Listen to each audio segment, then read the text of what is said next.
Finally, some good news in Morgantown as the West Virginia men's basketball team make a big signing. Finally, some good news in Morgantown.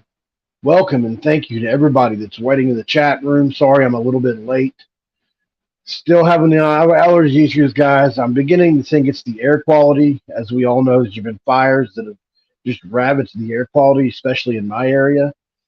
And so I have really been struggling to get content out the last couple of days. That's no joke. I feel like I've had like a needle in my eye or something here for the last 2 days or so. So in both eyes, and it comes and goes. It's really strange. So I've been looking around my house for mold and things like that, but I don't know what's going on. But back to the news, guys. So obviously, we needed some good news in Morgantown. What's up, guys? What's up? Let everybody get in here just a little bit. We needed this, guys. So, while we're waiting on the chat room to fill up just a little bit, welcome on Mountaineer Paul Talks Football. Welcome, Hoops from the Hills. Who's tuning in from Mingo? Well, what do you say? I'm from Mingo County. I am from Dingus. Place called Dingus originally. We will read the sponsorship off. And I'll tell you guys, if you want to do me a big favor, if you know about Dutch Miller at all, do me a favor. Type something about Dutch Miller in the comments while I read this off, guys. Just anything. If you know anything about him at all, the commercials, anything like that, they want me to send any interactions that we have with you guys about them, and I would love to keep them as a sponsor. So it would really help us out if you could just type anything you have about Dutch Miller. This episode is brought to you by Dutch Miller Automotive, where friends and family pricing means you get the best deal right up front on any new or pre-loved vehicle in stock every time. With brands like Chevrolet, Chrysler, Dodge, Jeep, Ram, Kia, Hyundai, Ford, GMC, Buick, and Subaru, the Dutch Miller Automotive family is always growing and ready to put you in the car or truck you've been searching for. Check out our inventory across West Virginia at DutchMillerAuto.com or come in today to the home of friends and family pricing, only at a Dutch store near you. So, obviously, we were waiting on some news to break, and a lot of this kind of broke last night. I was a little bit later to the party than usual. Most of the time, I'm pretty on pace with it, but I didn't find out about this commitment until about an hour before it happened today. So I've been a little bit behind in my prep work for everything. This would have happened a little bit sooner, but that's okay. So we had a tweet go out, and I'm trying to find it here. Looks like maybe I don't have it yet. There it is. We had a tweet go out. Obviously, this is the first one I saw from Joe Tipton. Iona grad transfer Quinn Slazinski, former St. John's signee, has committed to West Virginia, he tells On 3 Sports. The 6'9 forward began his career at Louisville, averaged 11.3, 5.7, and 1.5 last season. So, obviously, this is a big deal. And catching up on some of the tape that I had sorely missed regarding this prospect and this kid, I was pretty impressed. From everything I've been told behind the scenes, don't think he's going to be a starter, guys. He's a guy that would start most places in America. But it all depends on what happens going forward. Obviously, we'll get to Jose here in a minute. But this is a guy that's right around 34% from the three-point line. He can shoot off the dribble, and it's really good for 6'9". He's a below-the-rim type player, but he's crafty. Similar to Jose in that he just knows how to score it, but he's got a really, really neat stroke from behind the arc, and kind of reminds me of Kevin Pittsnoggle a little bit, guys. So he's kind of similar to that Kevin Pittsnoggle type shooter. Not quite as good from deep as Pittsnoggle was. Pittsnoggle was a really high percentage three-point shooter, but he's also a guy that hovers right around that 44, 45% range when you get into just overall field goal percentage. And obviously, he's a pretty tight free throw shooter. Then you started getting some of the other analytics, and he's really good on defense, it turns out. He's a really solid defender. And when you bake it all into a pie, you start to see, okay, this is a really, really nice ad. And really, you could slot him in at the 4 if all else fails, and this other guy that I think we may get doesn't end up coming. This is a little more high end.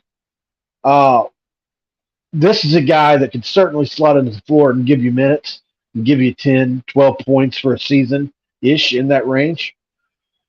And last I checked, that's what Tre averaged last year.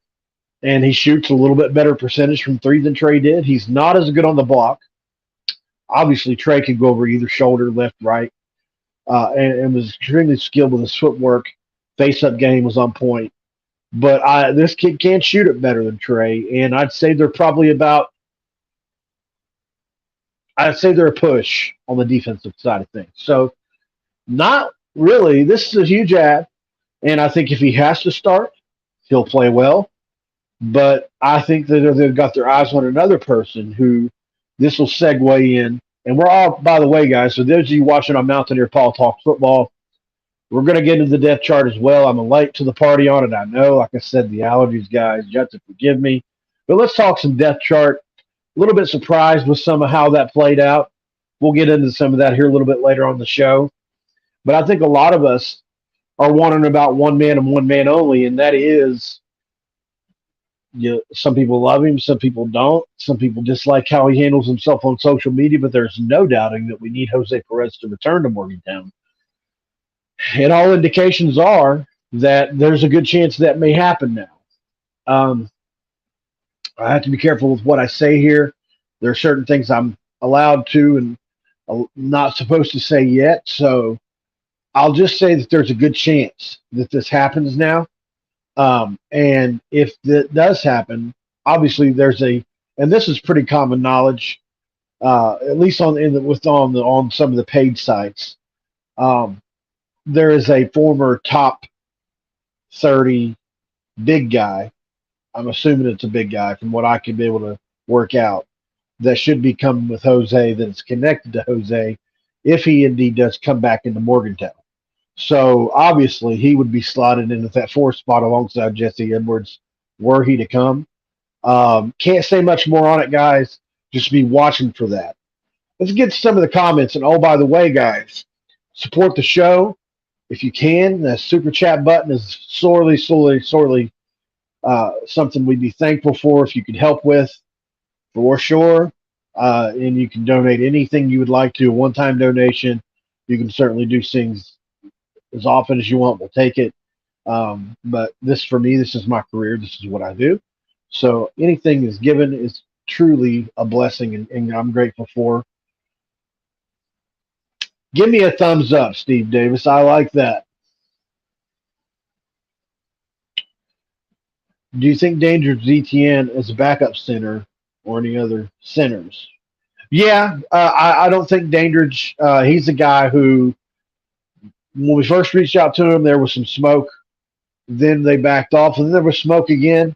And then it turns out St. Louis, which is closer to home for him, has really become a front runner to land him. I won't say no all the way on him yet until he commits elsewhere. Certainly, he would be a great pickup. But there are a couple out there that are just a little better. Etienne's a kid that unfortunately got injured. Really high-end prospect. He's a top 30 guy. A lot of people speculated maybe it was him. He's from New York. Yeah, I'm pretty sure it's not him. I don't think he's the guy connected to Jose, but I do think he would be a good starting guy right along Jesse. He did not average much there at UCLA last year, but I think coming off that injury, if you go look at his high school tape, he looked a lot more bouncy and athletic. And I think Etienne's a guy that's really struggling to come back from an injury, or at least not back to 100% yet. And sometimes that takes 2 years. We've got a super chat here, first one of the day. Mason Ferguson sent a 99-cent super chat sticker. Very grateful for that, man. You didn't put a comment down there, so not exactly sure what you may or may wanted to say, but we'll be grateful for that nonetheless.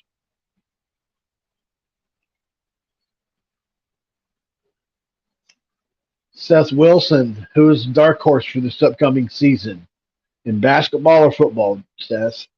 Um, in football, I'll probably say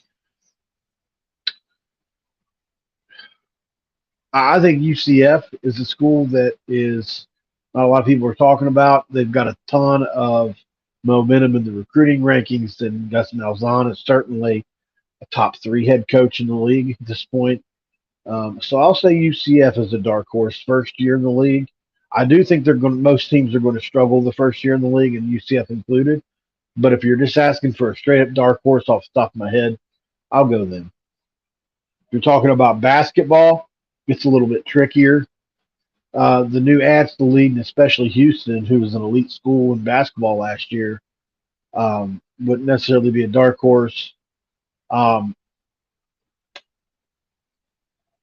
it's tough because a lot of these rosters are still unfinished. But I like the Mountaineers. I really do. I think we are building this team that a lot of people think is not in the top half of the Big 12. I'm inclined to think we are, especially with today's ad. And if Jose comes back, I'll put our money on us. I think we got a good team. Maybe I'm biased. I don't have a show about Mountaineer athletics or anything like that.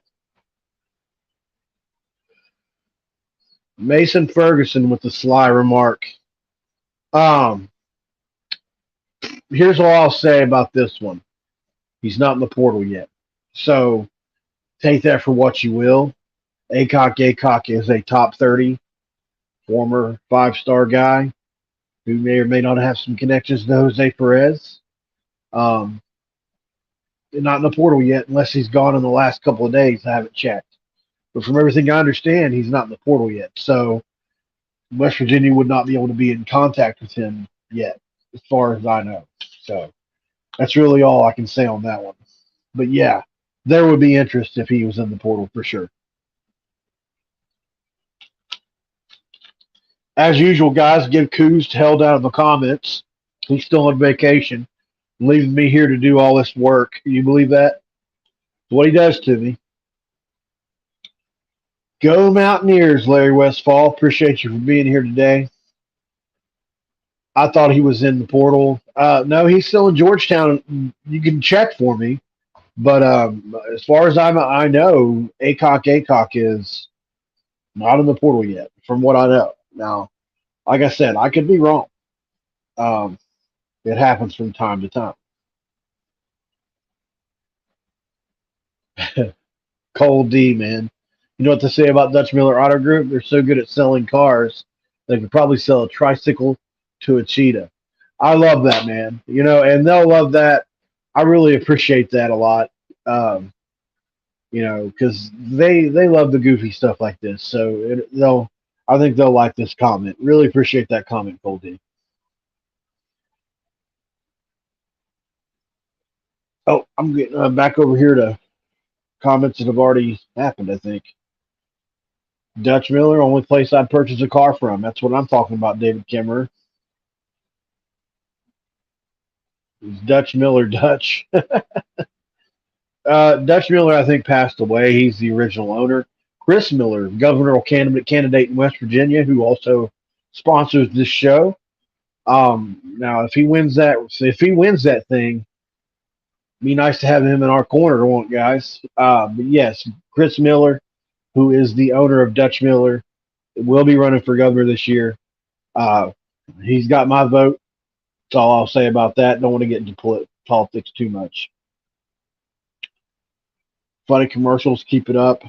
Hello from England. Wow. Don't know if I've had that one yet. Pretty cool. All right, guys. So when talking about some football, because I know some of you guys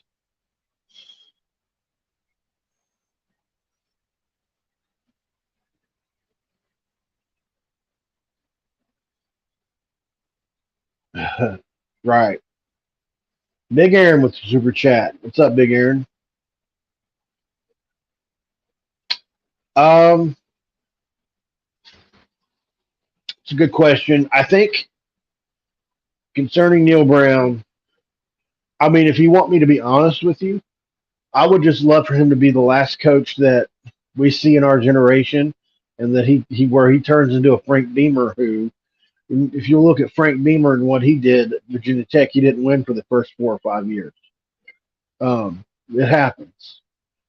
That's my preference. That Neil Brown, because I do like the man, um, is that he would just turn into a really good coach, the guy that we thought we got. Outside of that, West Virginia University has never in their history fired a coach midseason. It's never happened. So I don't necessarily think, unless things are completely off the rails and we're talking about maybe an 0-5 start, something like that, or 1-4, then maybe a lot of that talk will really start happening. Poor Rem Baker, if that does have to happen. But to answer your question, I think you got to get that thing over early if you're going to do it, because of the way roster management is these days. You want to get on a coaching search as soon as possible. Otherwise, you have a John Beeline situation like this past year after with Hugs. Or you got guys like Andy Kennedy and people like that who are reluctant to leave their previous jobs because they don't know what's going to happen with the roster. In the old days, a coach could get fired. The players were still on the team when the new coach got there. Well, Beeline, from what I understand, was going to do that for West Virginia until they heard about it and said, no, unless you hire Eilert, we're heading to the portal. And that's basically the biggest reason that I know of that Beeline didn't make it to Morgantown, along with some of his demands that were, I think WVU didn't want him to do. I think they wanted him to sign a 1-year deal, and he wanted a 3-year deal too, things like that. But generally speaking, it was the roster management. So I think that's a big deal.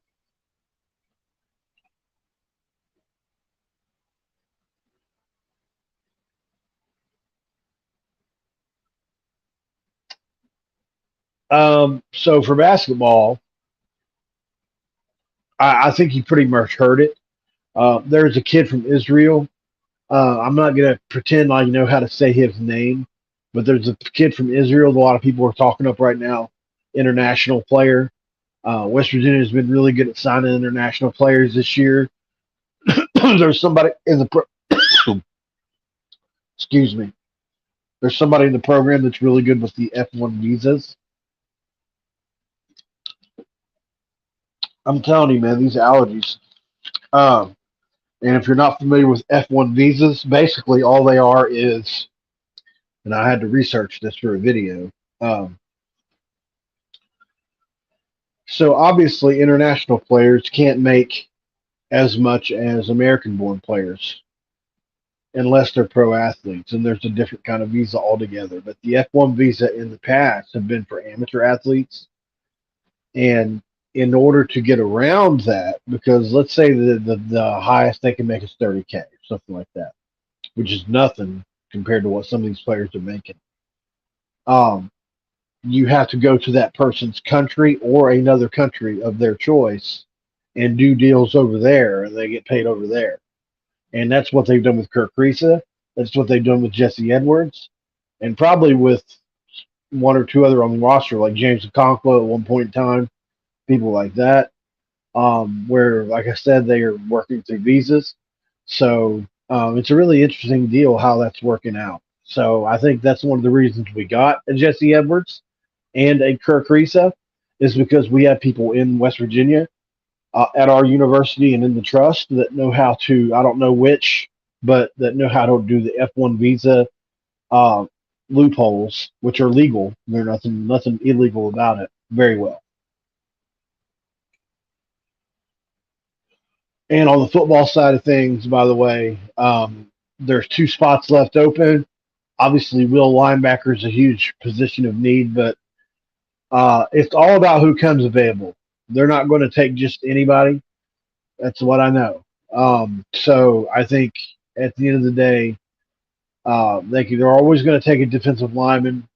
they're always going to take a will linebacker and a receiver if somebody like that pops open.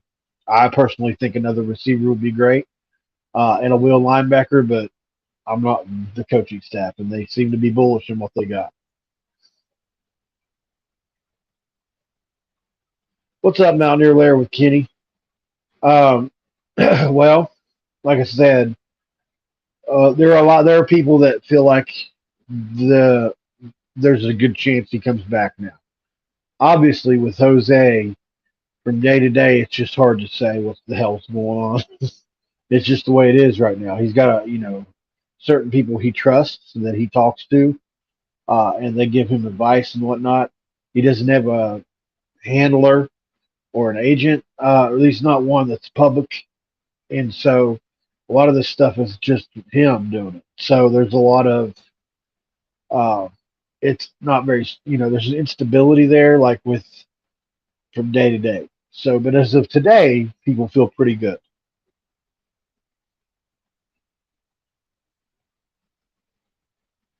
I think this is the best team we've ever had with McNeil and Keedy. Yeah, possibly so.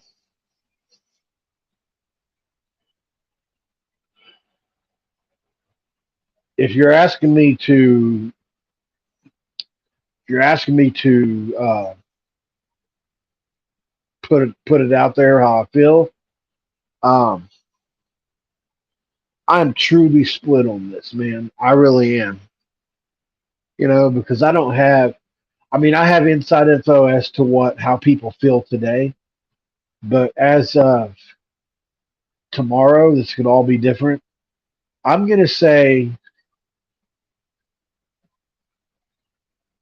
he goes. I just and now keep in mind I said most people think he's going to stay, but there's just something about this situation that screams somehow he's going to make it to Michigan or Gonzaga or one of those two visits. And if he goes, I don't think he comes back. So, and we're coming up on those visits as we speak. So, current roster players can't enter the portal anymore. Maybe we get lucky and, we don't lose anybody else and keep him. So, it'll be great.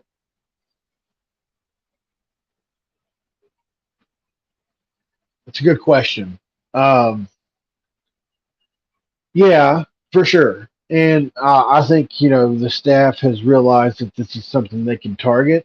And we have very willing and able guys that are willing to do that as well. And not to mention, a few of the players on staff now have played overseas, so they kind of know what to look for and they know what would work over here. So I think that's important to note. This is super chats, did I? No. All right. Getting into, we got to talk about some football as well, guys. So getting into some of the football stuff, obviously the depth charts. It's the offense first. Uh, I don't know what you guys thought, but there was a couple. I mean, I would thought they were some shockers, to be honest with you. Um, and I talked with Keyshawn Cobb just yesterday, or maybe it was the day before, um, and he told me that there are just to wait. This depth chart is preliminary. Not everything is in stone yet because he was labeled as the backup to Aubrey Burks. And to be honest with you guys, I thought he was going to be possibly our best secondary player this year outside of Burks. So, on one hand, I think that says a lot about Keyshawn Cobb that they're using him at the backup Aubrey. But at the same time, I really would love to see him on the field. So, a little bit torn there. But I'm a big Keyshawn Cobb fan. And I really thought they were going to use him in the cat safety spot, but they haven't done that. That's one. And then, obviously, here's the defensive side. I think Day Hawkins is a little bit further down the list than I thought he was going to be as well. I'm really high on Day Hawkins, guys. I've said it on this show multiple times or on Mountaineer Paul Talk Football. which we're streaming on both. If you didn't notice, we're streaming on Hoops from the Hills and Mountaineer Paul Talk Football simultaneously. I've got a separate thumbnail for each channel. One was about the depth chart. One was about this signing. So that's why we're talking about both. But I think Day Hawkins is going to be a disruptive force on the defensive line this year. It's not a matter of, it's only a matter of when, not if, in my opinion. Let's see. I've got an article as well. I don't know if I can read it though because it's so small. It came up so small. Without Coos and his fancy computer. All right. So, talked to Keenan Cummings earlier about this article he wrote about the depth chart. And I think this kind of pretty much encompasses all of the concerns and it just kind of wraps it all up into a nice bow. If you guys have any questions, comments, or concerns about this after I read this quick article, we'll go there. So it says at quarterback, there's no surprise that initially, the initial depth chart lists both Garrett Green and Nico Marchiol with the "or" tag. Head coach Neil Brown has already stated that the battle at the position will go to fall camp, so any type of announcement before then would be downright shocking. Oh, I missed something, didn't I? I guess I got to get this comment off. There we go. Sorry about that, guys. All right. The pecking order at running back is also as expected with C.J. Donaldson at the top, followed by Jalen Anderson. The rest is rounded out with Johnson Johnson and Jaheim White. This group is going to see a lot of action, so placement might not matter as much, but Donaldson paces the pack. Both Traylon Davis and Cole Taylor also shared an "or" tag at tight end, and the two are very different players. Davis was more of a blocking option, while Taylor was recruited to serve as a pass catcher, which is very true. It wouldn't be surprising in the slightest to see West Virginia utilize them both in those roles and even have both of them on the field at the same time. Devin Carter being the lead at Z and Cortez Braham at the X was already spoiled by head coach Neil Brown. But Jeremiah Aaron and Grayson Malsevich atop their spots isn't terribly shocking either.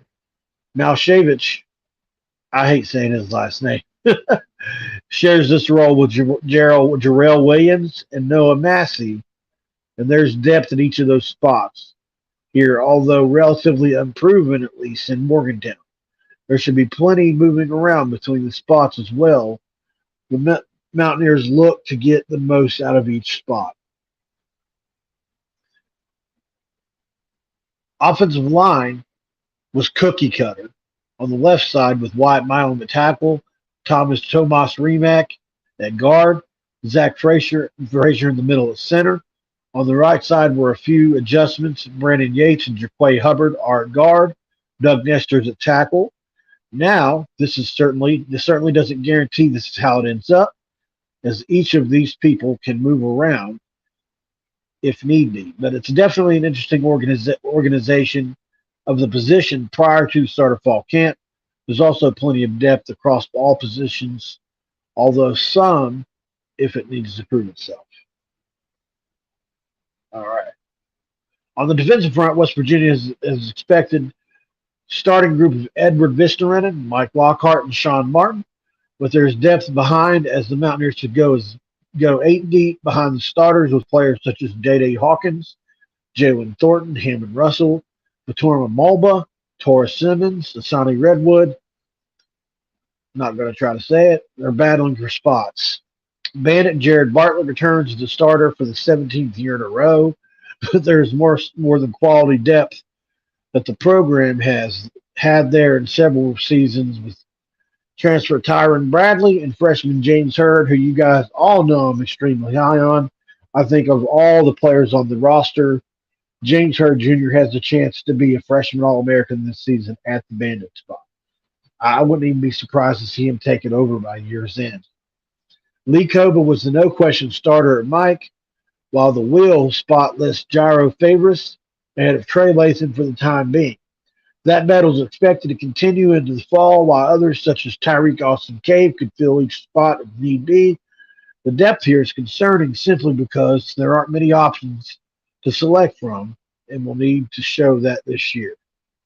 And the last part is there's depth at spear with Lance Dixon, Hershey McLaurin, Riley Collins, all listed with the OR designation.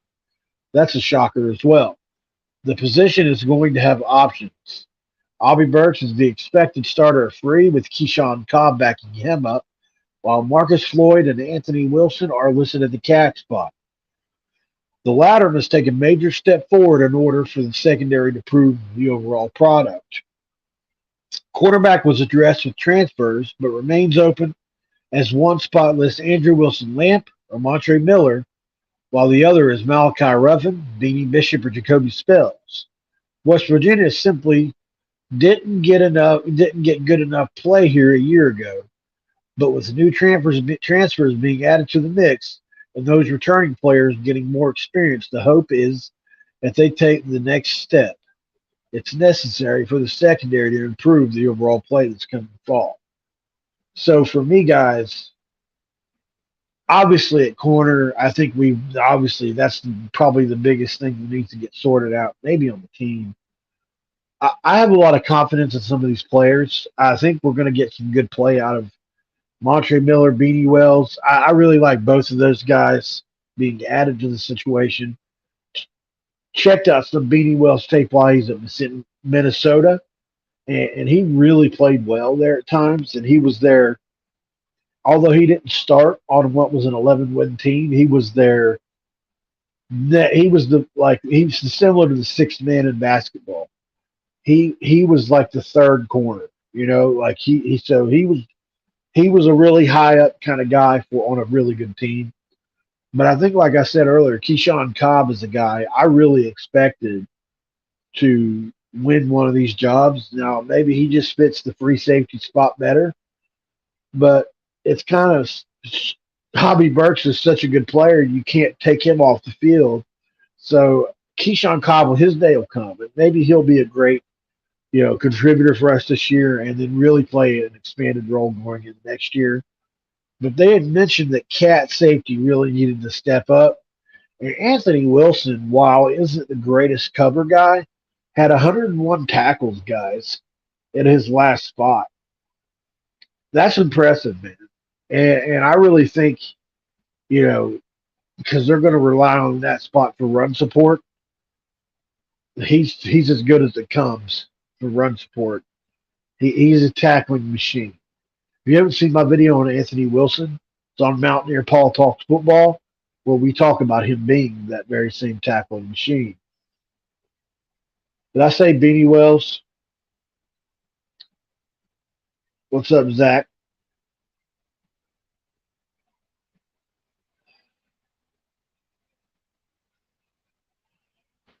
Back to Jose Perez. No decision yet. Still has a Michigan visit at the end of the month. Yeah, that's pretty much the latest. Although, like I said, there are at least a little bit of hope.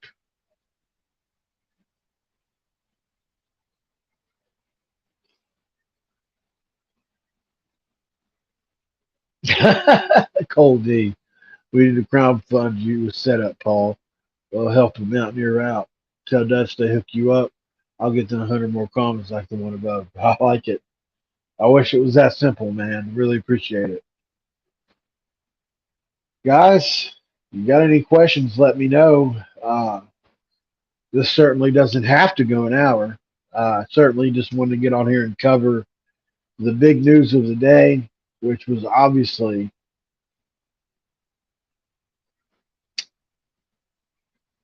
Quinn Slazinski and his commitment to the Mountaineers forward, stretch four, kind of a hybrid. Be a really, really good player for the Mountaineers this year. I think he fits in really nicely with what they want to do. He's a plus defender. He's a plus 30% from three. And if you watch his tape, he's got a really sweet stroke and is a great spot shooter. So you talk about, can you imagine Raekwon Battle coming downhill at full speed and picking and popping with the likes of a Quinn Slazinski? It's going to look great. Hopefully it works out.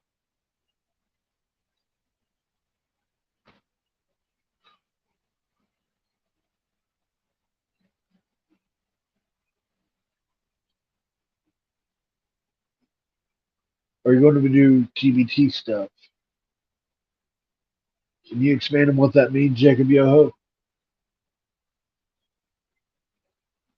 I feel like I should know what that means, but I don't.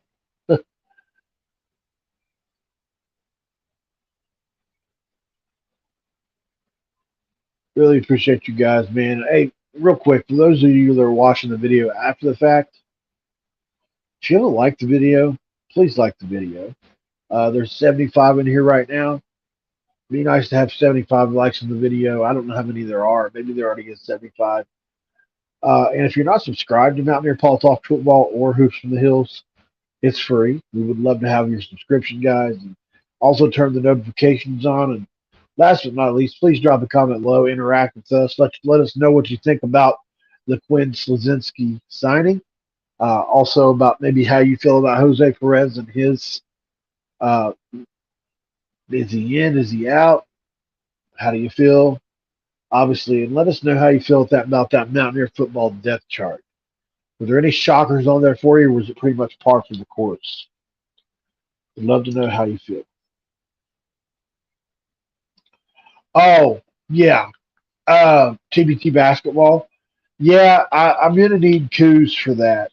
Uh, it's just a lot. It's a lot running on a couple channels by yourself while he's on vacation. I need an extra guy for the research to kind of take up some of the slack before we can start covering that as well. But I could certainly. Uh, I'm obsessive, guys. So if I say I'm going to do it, that means I'm going to spend an extra 3 hours a day on it. That's just the kind of fan I am. I'm exaggerating a little bit, but you get what I'm saying, y'all. So if I can get Kuz involved, it certainly helps with that. He's really good at. We just work well together. So he's good where I'm deficient, and I feel like I'm good where he's deficient. So we work well together.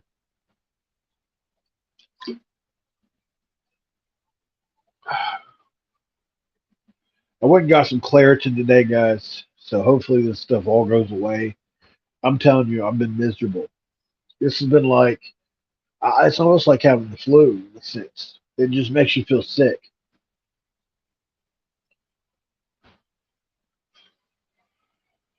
All right, guys. Well, if there's not much else for you, I think I'm going to go ahead and shut her down here in about 38 minutes, 40 minutes.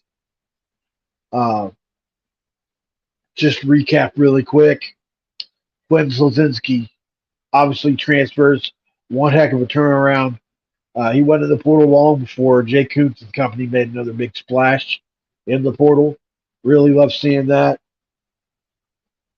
Mountaineers football depth chart was released a couple days ago. We talked about that. A couple things on there I thought were interesting. And obviously the Jose Perez scenario keeps going and going and going and won't end. When will it end? Well, we hope it ends soon. We would love to see him stay in Morgantown. We would love to have him part of this team and man that 3 spot. If you didn't see him at the Nike Pro League game the other day, guys, Jose Perez dropped 38 and hit 6 threes at a Nike Pro League just 1 or 2 days ago. So we need him in Morgantown. Don't want to overreact, but he looked really good in that game, guys. So really hope you enjoyed this edition of Mountaineer Paul Talks Football and Hoops from the Hills. This video is over. Thank you guys for tuning in, and I'm out.